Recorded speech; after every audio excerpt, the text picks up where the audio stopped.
النهارده عندنا 7 أجهزة أنا نفسي أشتريهم في 2025، فيا رب أشتريهم.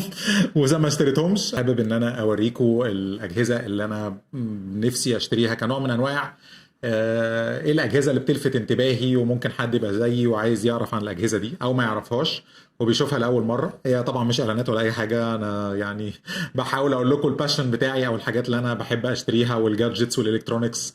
انت عارف طبعا بحبها جدا، ومن الحاجات اللي بتشكل جزء كبير جدا من المصروفات بتاعتي، وبتحب الكلام ده. فيلا نبدأ نشوف الاول البلاك ماجيك بوكيت سينما كاميرا. دي كاميرا انا نفسي اجيبها اصور. انا مينلي البرامج او الفيديوهات اللي انا بنزلها متصوره بكاميرا الموبايل which is ايفون 14 برو ماكس، واللايفات بصورها بكاميرا لوميكس كانت عندي شاريها من زمان، اسمها اللوميكس او الباناسونيك لوميكس جي اتش 3. الجي اتش 3 بيركب عليها عدسات انترتشينجبل، بس هي مش دي اس ال ار، يعني ما فيهاش مرايه. للي فاهم الموضوع، للي مش فاهم يبقى يسالني وهجاوب بعد الموضوع ده. المهم، بما ان انا كان عندي لوميكس جي اتش 3، الكاميرا مش بطاله بس هي قديمه جدا فمش بتقدر تصور 4K.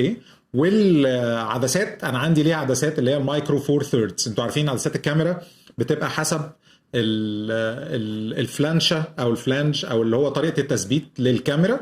ففي مثلا حاجه اسمها واللي اسمه بالانجلش الماونت، ففي حاجه اسمها الاي اف ماونت، في حاجه اسمها السوني اي ماونت. فكل نوع من انواع الكاميرات بيشتغل على ماونت معين. انا بالنسبه لي، انا بما ان انا عندي اوريدي باناسونيك، فانا عندي عدسات مثلا 4 5 عدسات اللي هم المايكرو 4 ثيردز، فمش عايز ان انا ارمي كل ده. هي مجرد بس ان انا احاول ابيع الكاميرا، بس عايز احتفظ بالعدسات لان العدسات بتشتغل مده طويله 30 و40 سنه طالما انت بتحافظ عليها.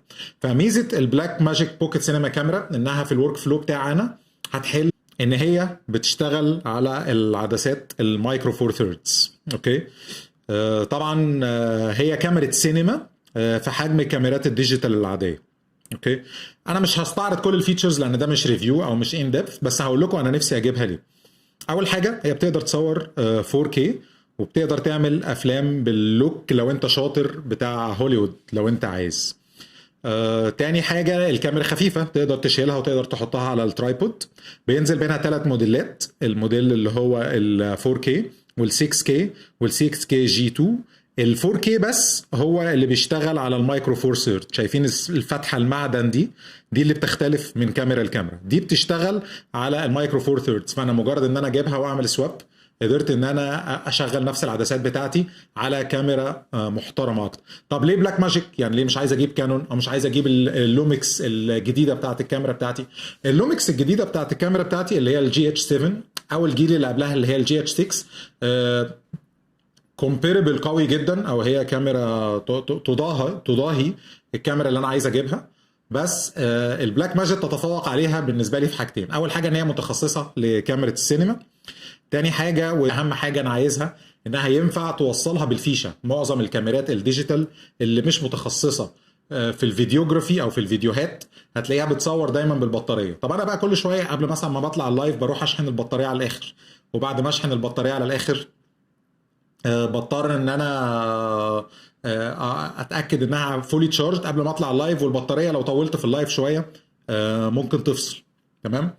فالميزه هنا انك انت ممكن توصلها بال 12 فولت باور سبلاي وتعيش حياتك عليها على طول.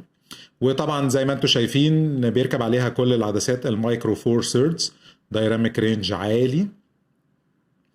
وايه تاني المميزات؟ ان احاول امشي بسرعه شويه. بتصور فيرتيكال نيتيف، مش الفيديو بيجي مقلوب وانت تعدله، هي بتفهم الحته دي لوحدها. و بيجي معاها نسخه دافنشي ريزولف الكامله. وعندك مثلا ممكن تنزل عليها كولر لوتس تديك لوكس مختلفه من غير ما انت، لان اللايف انا بيبقى مني ليكو على طول مش بلحق اظبط الالوان، ففيها بيلت ان لوتس ظريفه بتديك لوكس مختلفه زي ما انتم شايفين. واهم حاجه في الموضوع غير ان الدايناميك رينج بتاعها كويس والسنسور بيتحمل الايزو العالي، هي الحته اللي احنا قلنا عليها. بصوا بقى الكونكتيفيتي، وده اهم حاجه في الموضوع. فيها مايكروفون وسماعات ستاندرد بورتس منفصله، مش البورت الواحده الثري رينجز.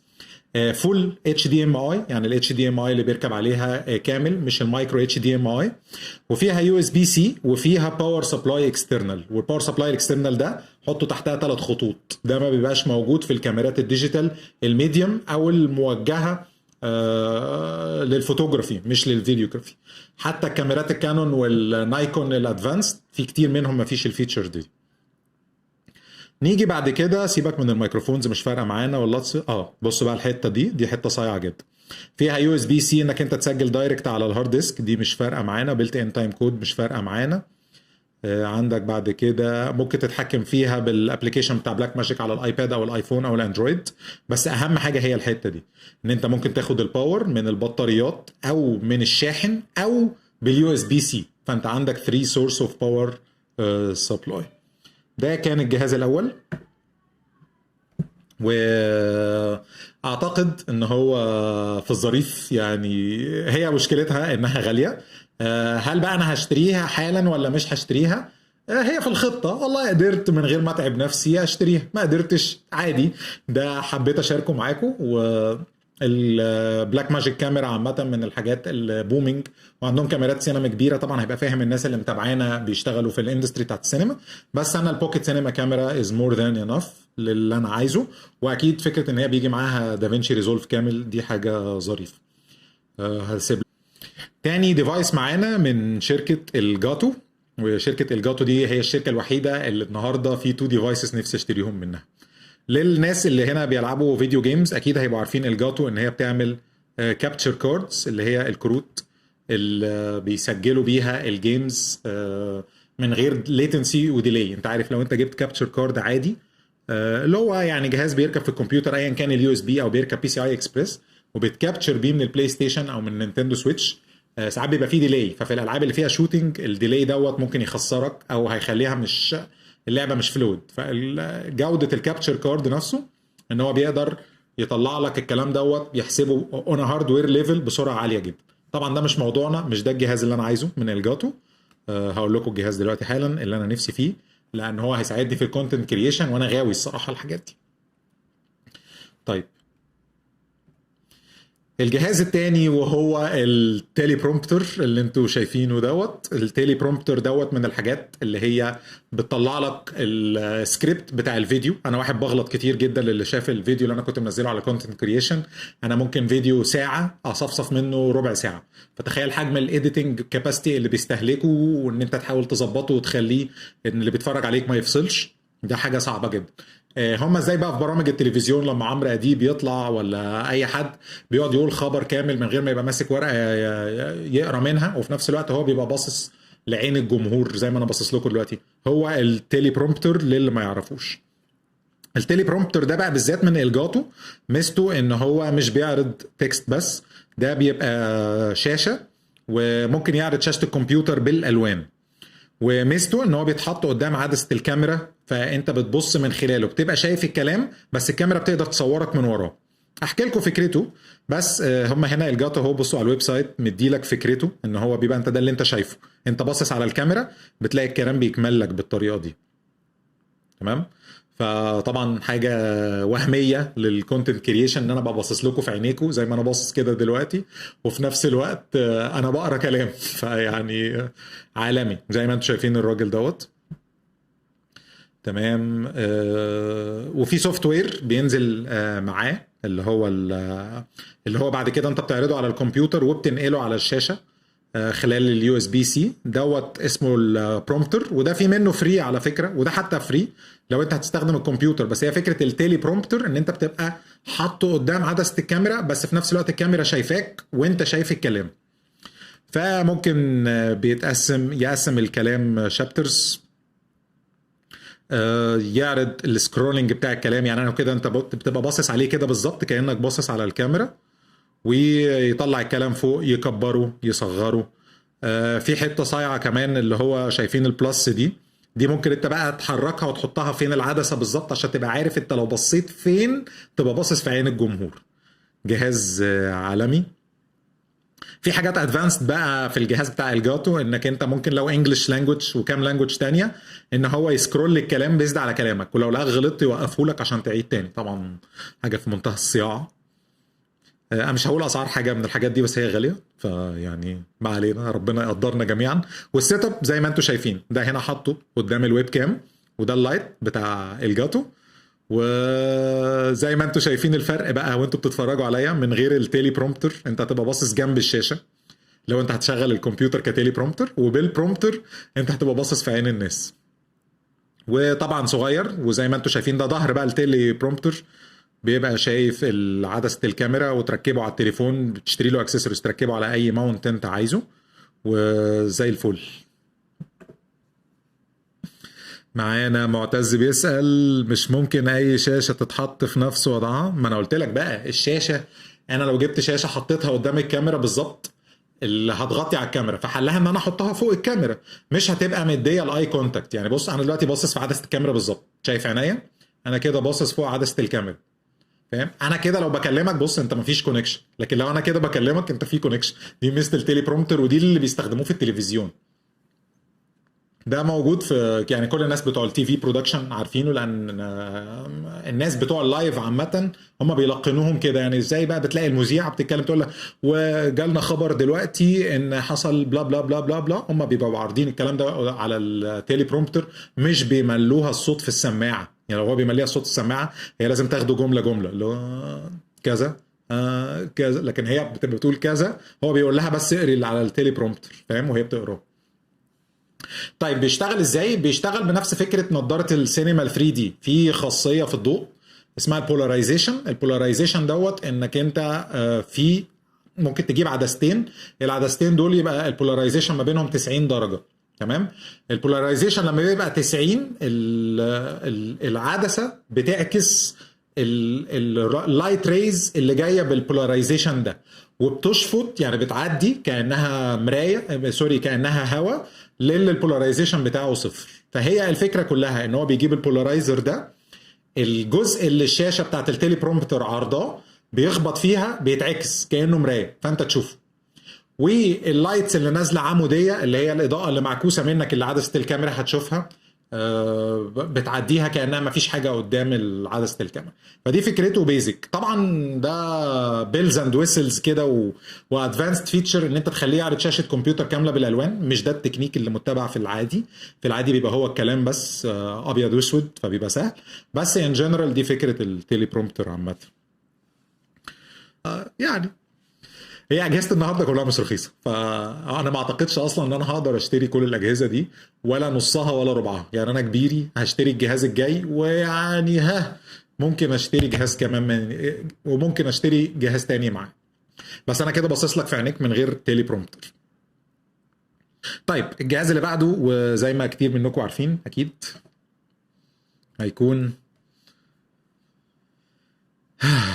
النينتندو سويتش 2. يعني كده كده انتوا عارفين ان انا بلعب جيمز وبنطلع لايف ستريمز نلعب جيمز. نينتندو سويتش 2 هو جهاز هجين، الاكستنشن او النيو موديل بتاع النينتندو سويتش 1، وده الجهاز اللي انا بعمل عليه اللايف ستريمز واللي انا بلعب عليه من 2019. بلاي ستيشن يا جدعان على عيني وعلى راسي، واكس بوكس على عيني وعلى راسي مرتين، اجمد بكتير من السويتش. لكن ده اللي انا حابه عشان انا بحب العب العاب نينتندو، اذا كانت زيلدا ولا ماريو ولا بيكمن ولا مترويد. الفرانشايزز دي انا بحبها. وفي نفس الوقت السويتش هقول ميزات سريعه، بس انا مش هستطرد قوي او مش هتكلم كتير فيه، لان تقريبا انتوا كلكم عارفين اللي انا هقوله. النينتندو سويتش نازل في امريكا. من الحاجات اللي انا عايز اقولها ان امريكا بعد ما نينتندو عملت الدايركت اعلنت عن الجهاز، امريكا حطت موضوع الضرايب على الصين للسلع المستورده من الصين. فنينتندو علقت البري اوردرز وقالت احنا جايز نغير السعر بعد ما اعلنت عن السعر اللي هو $450. من يومين نينتندو اعلنت ان هي هتنزله بنفس السعر اللي كانت قالت عليه. فزي ما انتم شايفين على الويب سايت قال لك خلاص هننزله $450، والبندل بتاع ماريو كارت هيبقى ب 500، ده كده بتوفر $30 في ثمن اللعبه. الفيديو بتاع تريلر ممكن تشوفوه انتوا. من الحاجات الظريفه اللي بتحببني في السويتش انا ممكن سبليت فيكشن دي اشتريها لان انا بحب الكوبريتيف. لما اعمل جيم داي مع مراتي او مع قرايبي اللي بيجولي بحب الكوبريتيف جيمز، او اللي هم بيسموها الكاوتش كوبريتيف، انتوا اتنين قاعدين على الكنبه وبتلعبوا. انا بحبه اكتر من الاونلاين، طبعا بيبقى فيه زعيق وشخط كتير يعني، بس طبعا مش على الهوا. والظريف اللي انا بحبه عشان كده بنشتري السويتش هو فكرة ان انت عندك كذا جيم مود، انك انت ممكن تلعبه سبليت جويكون او تلعبه على الترابيزه او تلعبه ككونسول عادي. فان شاء الله هيجي اليوم كده قريبا ان انا ابيع النينتندو سويتش القديم اللي عندي، ونبقى بنعمل اللايف ستريمز بالنينتندو سويتش الجديد. هيبقى فيه 4K، مش هنستفيد بيها باللايف ستريمز، اللايف ستريمز بتاعتي كلها فول اتش دي، ولكن على الاقل ده هيتيح الفرصه ان يبقى فيه امبروفد جرافيكس. لان اكيد انا لما هاجي العب، وغالبا اللايف الجاي هيبقى كده، هلعب لعبه على السويتش اوريدي موجود على البلاي ستيشن، فهتحسوا ان الجرافيكس على بقى السويتش بتعاني، فاتليست هنحل المشكله دي شويه يعني. يلا ريدي. الجهاز التاني من الجاتو، وهو او الجاتو مش عارف انطقها طبعا، انا حروفي تقيله شويه. هو الستريم ديك نيو. الستريم ديك ده الجهاز الصغير اللي انتوا شايفينه دوت، ده عباره عن شورت كات ماشين. هو عباره عن جهاز فيه زراير فيزيكال، والزراير دي انت ممكن تعملها شورت كاتس، ممكن تعملها شورت كاتس خاصه ببرنامج معين، ممكن تعملها ماكروز، ممكن تعملها كومباينيشن اوف شورت كاتس، وفي بلجنز البرامج كتير. نشرح اكتر. بصوا انتوا شايفين الجهاز هو اللي انتوا شايفينه ده، اوكي؟ انا عايز اوقف الصوره. هو اللي انتوا شايفينه ده حجمه بالنسبه للماوس وبالنسبه للحاجات، ماشي؟ هو فيه دي 8 زراير. 8 زراير دي فولي كاستمايزبل، وفي نفس الوقت ممكن الثمان زراير دولت يتغيروا حسب البرنامج اللي انت هتفتحه. فانا فاتح دلوقتي فوتوشوب، هيتغيروا، ممكن يبقوا شورت كاتس للفوتوشوب، وممكن يبقوا ماكروز، يعني كومباينيشن اوف هوت كيز. للي بيلعب جيمز عارف يعني ايه ماكرو، 5 حاجات ورا بعض، فاهم قصدي؟ فانت مثلا انت بتكبر البرش في الفوتوشوب عن انك تدوس مثلا كنترول شيفت رايت كليك وتحرك الماوس، ممكن تخليه بزرار واحد وتفضل دايس. والماكروز اللي ما بتشتغلش كويس، في كل برنامج الجاتو منزله له بلجنز لبرامج كتيره جدا، وعامله توأمه مع ادوبي ويشتغل زي الفل. ولللايف ستريمز اللي زي حالاتي دلوقتي، يعني انا بقعد اقلب ما بين اليوتيوب واشوف المسجات واشوف الكاميرا اللي متوصله، ومثلا اشغل البيكتشر ان بيكتشر واقفلها. كل ده ممكن يبقى بزراير فيزيكال، وكل زرار جواه شاشه مرسوم عليها هو بيعمل ايه بالظبط. في ناس هتحس ان هو نيش برودكت او ملوش لازمه، بس خلونا نشوف هو بيقول ايه.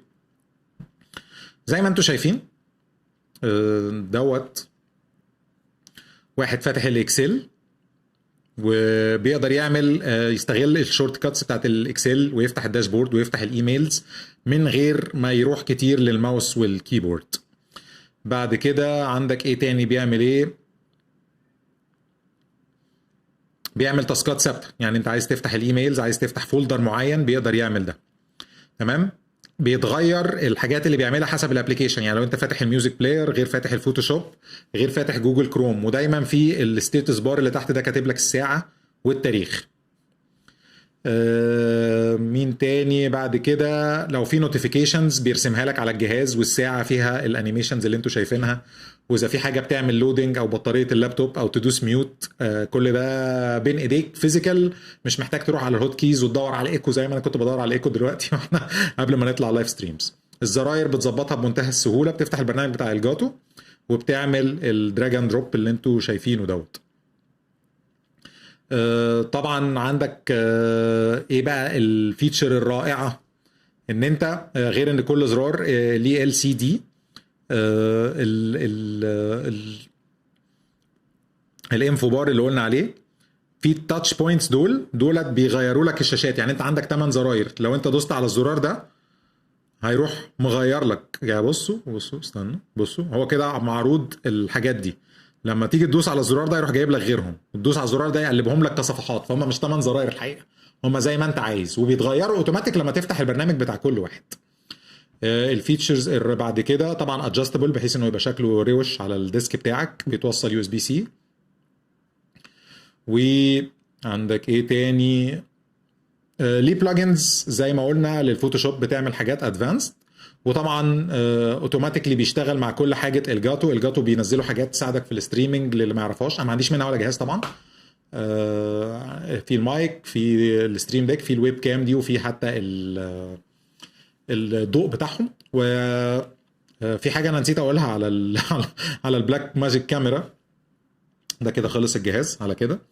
في حاجه انا نسيت اقولها لكم على البلاك ماجيك كاميرا، ان انا ببث اللايفات بتاعتي بالاتم، الجهاز بتاع بلاك ماجيك برضو. الكاميرا مايكرو سوري اتش دي ام اي، ممكن تتحكم بالكاميرا من خلال الجهاز نفسه اللي انت بتبث من بعيد. دي ميزه مش موجوده في ولا كاميرا، واكيد مش تمسك الموبايل تقعد تلعب بيها يعني. خلصنا الجهاز بتاع الجاتو وهريب. وهم مجانين ان هم عملوه. ليه مجانين ان هم عملوه؟ لان جهاز لو اتعمل فيه منه كل الشركات دخلت، المنافسه هتبقى شديده وهو ما حدش هيشتريه، فمش ورث بالنسبه لاي شركه كبيره زي سوني انها تعملها. وفي نفس الوقت ان هم بس اللي بيعملوه، فبيخلي النيش كلاينتس او الناس القليله اللي محتاجه الجهاز ده بتروح تجيبه منين؟ من الجاتو. فهم لقوا فورمولا ظريفه جدا، والصراحه الجهاز شكله روش جدا على الديسك، فهو ظريف. لو مش معايا فلوس وانا مرتاح يعني اكيد مش هشتريه، وهو غالبا ان انا مش هشتريه. بس مثلا لو وقع عليا فلوس من السما يعني واي نوت اشتريه. نخش على الجهاز اللي بعده، يلا جاهزين.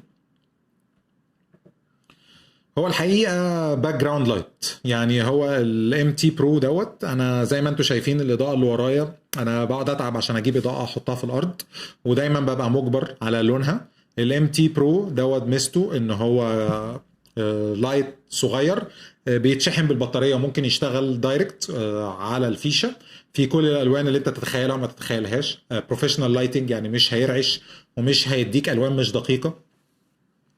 بيجي لك في عشان هو صغير بيجي لك واتس ان ذا بوكس اهو.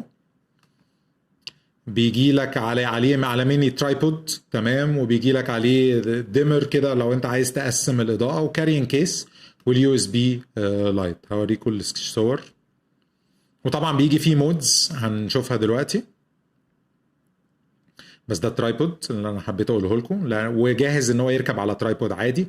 اللايت دوت ناس كتير قوي بتهتم بالكي لايت او اللايت اللي في الوش، بس فكره ان انت يكون عندك حاجه تتحط في الباك جراوند وصغيره وتقدر تخبيها وتطلعها بره الفريم، وتقدر تتحكم بيها بالابلكيشن بتاع الموبايل، وتختار اللون اللي يعجبك، وفيها مودز تقعد تقلب الوان في الباك جراوند، يعني بتبقى ظريفه. مثلا لو انا هعمل دوت تلاقين الستاره اللي ورايا او الباك جراوند اللي ورايا بتقعد تغير في الالوان. sometimes it's nice sometimes it's not، بس انت عندك التو اوبشنز. فيداليتي رهيبه، ممكن تستخدمه انك تقربه من المنتجات جدا لو عايز تعمل برودكت فوتوغرافي، وفي نفس الوقت باللون اللي يعجبك. عايز اضاءه سخنه، اضاءه هاديه، ظريف جدا. وليه كونكتيفيتي بريموت كنترول وبالموبايل وبالكمبيوتر، تقدر تتحكم فيه باي طريقه تعجبك. طبعا في ملايين الاضاءات اللي زي دي، بس ده عجبني الفورم فاكتور بتاعه، خاصه لو هتستخدمه في الباك جراوند لايت. ان جنرال انا بحب اللايت تيوبس جدا للباك جراوند لايتنج، بس انت ممكن تستخدمها في ان هو ينورك من ورا، او اللي هو الباك لايت مش الباك جراوند لايت. فده برضو ظريف، وهيعمل سيبريشن بينك وبين الباك جراوند ظريف. بس ده الحاجه اللي قبل الاخيره كده، ناقص لنا جهاز واحد بس نفسي اشتريه قبل 2025 ما تخلص. اوكي نبدأ. اللي انا نفسي اشتريه الاستوديو مونيتور، او البروفيشنال ديسبلاي، او البروفيشنال كولر مونيتور، وات ايفر انت عايز تسميه ايه.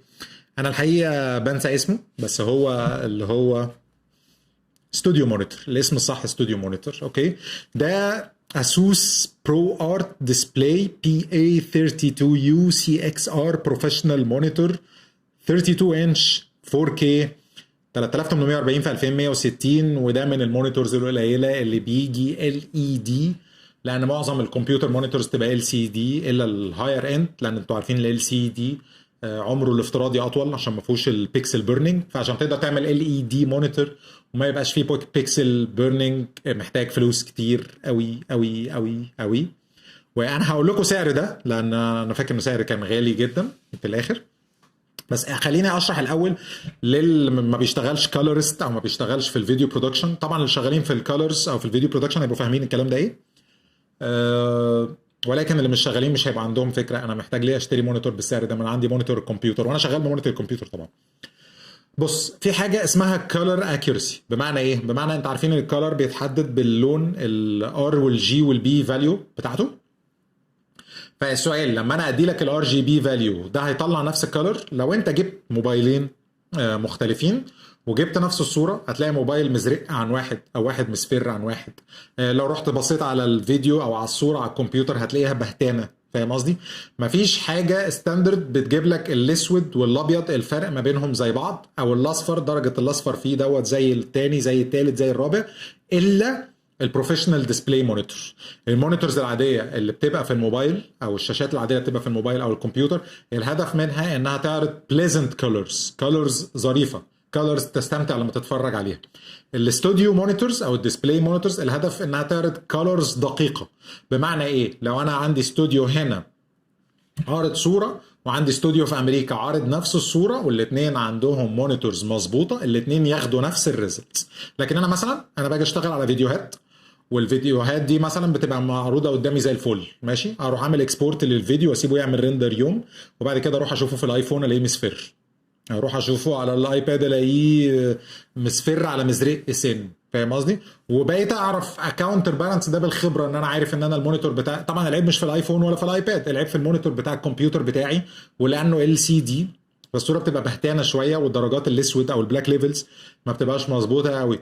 فانا عرفت ان هي بتيجي مصفره على الايفون، بقيت ازرقها عندي. وبتستخدم السكوبس او اللي هو بقى الهيستوجرامز او الحاجات اللي هي الرسومات البيانيه، البرنامج المونتاج في اثناء معالجه الالوان بيطلعها لك علشان تقدر تعرف الفيديو ده نيوترال ولا لا. فانت ممكن تلاقي برنامج المونتاج قايل لك ان هو نيوترال بس انت حاسس ان هو مزرق. فاهم؟ فبنستخدم الكلام ده كله بالخبره، وفي نفس الوقت اصلا انا مش بعمل فيلم رايح لهوليوود، انا بصور نفسي يعني، فلو زرق سنه احمر سنه مش هتفرق. فاهم قصدي؟ وهتلاقي ان الالوان عندي مش كونسيستنت، يعني في فيديو بيطلع مزرق سنه، في فيديو، بس انتوا بتاخدوش بالكم لان انتوا مش بتشوفوا الفيديوهات ورا بعض. لكن تخيل لو انت عامل فيلم وفي كذا مشهد ورا بعض، لازم ان كل المشاهد يبقى ليها مودز معينه، unless ان انت قاصد انك تغير المود. فلو انا عامل مثلا مشهد في التلج او في الجليد طبيعي يبقى مزرق، لو انا عامل مشهد في الشمس الحارقه طبيعي يبقى محمر سيكا او مصفر سيكا.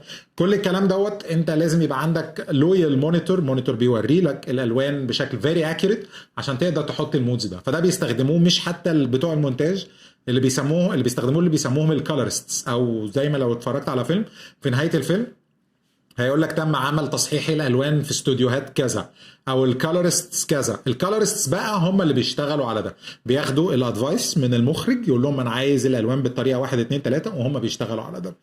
ودي حاجه. الحاجه الثانيه ان المونيتورز نفسها ممكن يبقى المونيتور اللي عندك كويس ولويال جدا، بس البرنامج اللي انت بتستخدم ويندوز، انا بستخدم ماك، واحد بيستخدم ادوبي بريمير، واحد بيستخدم دافينشي ريزولف. البرامج نفسها بتستخدم عشان تقدر تعرض الالوان بشكل ريل تايم او تشوفها بسرعه، بتستخدم كودكس.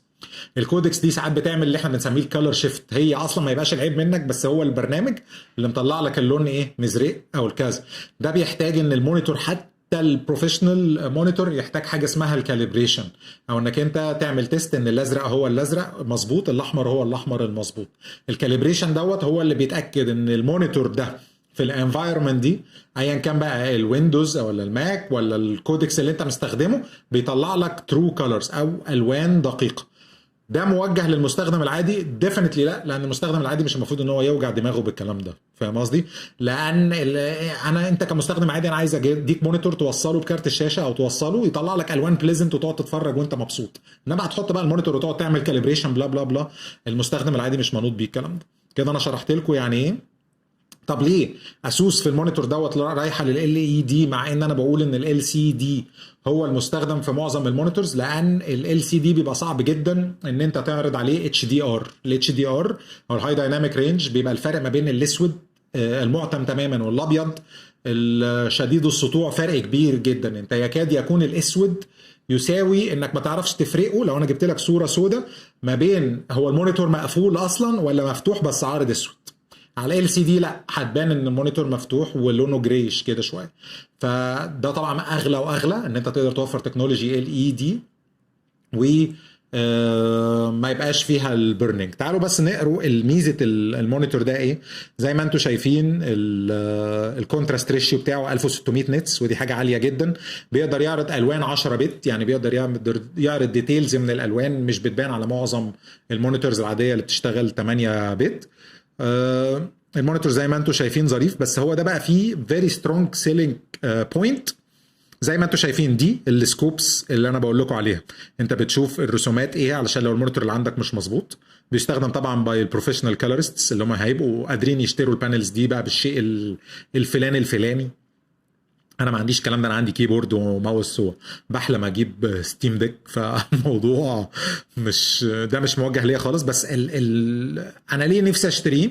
لانه في الكاليبريشن في جهاز بينزل على المونيتور من بره من الجنب، هو اللي بيعمل لك سيلف كاليبريشن ريجاردلس اوف الانفايرمنت اللي انت بتعملها. معظم الكاليبريشن بيبقى من جوه الويندوز او من جوه الاوبريتنج سيستم بالسوفت وير اللي بيجي مع المونيتور، فاهم؟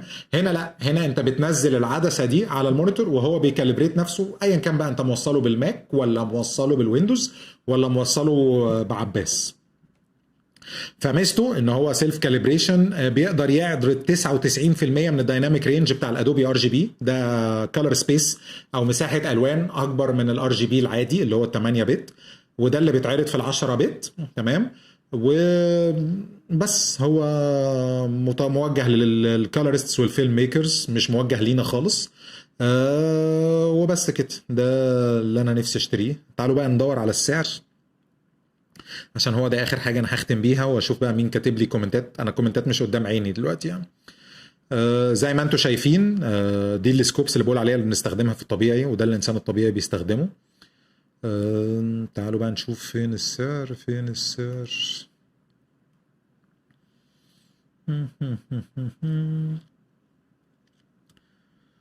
ده ريليتد برودكتس. طب ادينا سعره يا عم هنا، مش هيقول في الاخر. طيب ليتس جوجل ات، نشوف كده على بي اتش فوتو فيديو الدنيا ايه. نعمل كوبي ونعمل اكزيت ونعمل بيست بالموديل برايس. ايه ده موجود في مصر؟ جميل. كام بقى يا معلم؟ currently not available in stock. ماشي، نشوف بي اتش اند بي اتش فوتو فيديو. السعر مكتوب اهو يا جماعه، بس نفتح برضه عشان نتاكد.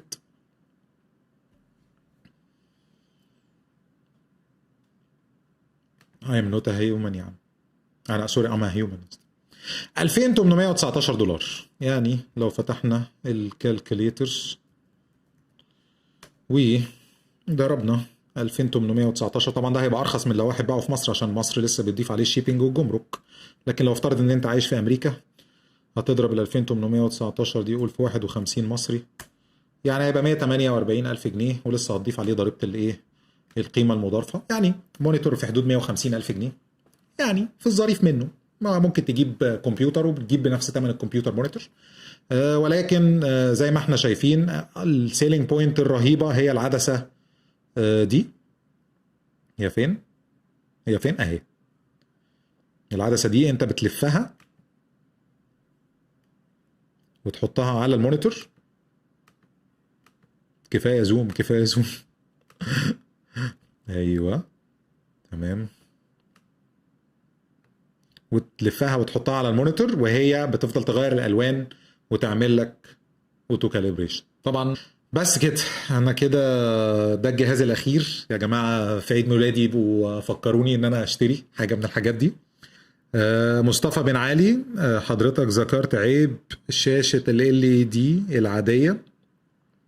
شاشه ال دي العاديه بتدي احسن كواليتي ممكنه، وبتدي دايناميك رينج عالي، بس عيبها انها بتبوظ بسرعه. لو انت شغلت عليها مثلا الوان ثابته، بيحصل حاجه اسمها بيرنينج. بتلاقي مكان البيكسل اللي كانت منوره ابيض او منوره لون لمده طويله، بعد ما انت بتيجي تنور بتلاقي اللون اتغير فيها او حصل، فاهم قصدي؟ يعني في تيست بيتعمل كده، هتلاقي يوتيوبرز كتير عاملاه. لو جبت صوره وثبتها وفضلت سايبها مثلا الشاشه مفتوحه كده كام يوم، وبعد كده جيت غيرت الصوره، هتحس ان الصوره مرسومه في الباك جراوند. وعلى فكره، معلومه ليك بقى يا مصطفى، ده كان بيحصل زمان في الشاشات الكبيره اللي هي كاسود ري تيوب، واللي انا حاططها للوجو بتاع القناه بتاعتي اللي هو السي ار تي ده، ماشي، اللي هي شاشات التلفزيونات الطويله، كان بيحصل فيها البيرنينج دوت. ومن الحلول اللي كانت متبعه باي مايكروسوفت ومعظم شركات السوفت وير ان هو ما يثبتش صوره ثابته على الشاشه. يخلي لو انت سبت الشاشه ومشيت الصوره تتغير، وده اللي سموه ايه؟ سكرين سيفر. فكره بقى السكرين سيفر، هم ليه سموه سكرين سيفر؟ وبيجيب لك فيديو بيتحرك علشان هو بينقذ الشاشه فعلا، ان هو ما بيسيبش عليها حاجه ثابته مده طويله. انا عارف ان في ناس كتير هتدافع عن ال اي دي، بس ده حاجه بتحصل. ممكن تحصل بعد مده طويله جدا جدا جدا جدا لو جريد الشاشه غالي. وعشان كده لما تيجي تروح اي محل تيجي تشتري شاشه ال اي دي، هتلاقي مثلا شركه زي سامسونج عندها شاشتين ال اي دي في نفس الحجم، تلفزيونين، واحده رخيصه واحده غاليه جدا. وتسال الراجل هو ايه الفرق، يقول لك اصلي، وهيقول لك حاجات غالبا هتطلع موجوده في الشاشتين. يقول لك اصل دي 4K احسن، اصل دي مش عارف ايه. هتلاقيهم الاثنين 4K وهتلاقيهم الاثنين اتش دي ار، بس هو مين الفرق؟ اللايف تايم او السكرين بيرنينج بيحصل امتى يعني. بشكر كل الناس اللي كانت معايا النهارده، انا استمتعت جدا ان انا كنت معاكم، ويا رب تكونوا انبسطتوا. وبقولوا لي في الكومنتات على لايف ستريم دوت انتوا حابين تشوفوا الفورمات اللي هي زي بتاعه النهارده دي ولا لا. انا ناوي اكررها تاني، وفي نفس الوقت دي غير الفقره بتاعت هتضيع فلوسك فين، ان انت بتمسك جهاز فيري نيش وتتكلم عنه، دي برضو جايه ما اتلغتش ولا حاجه. بشكركم كلكم واشوفكم قريبا جدا على خير. سلام.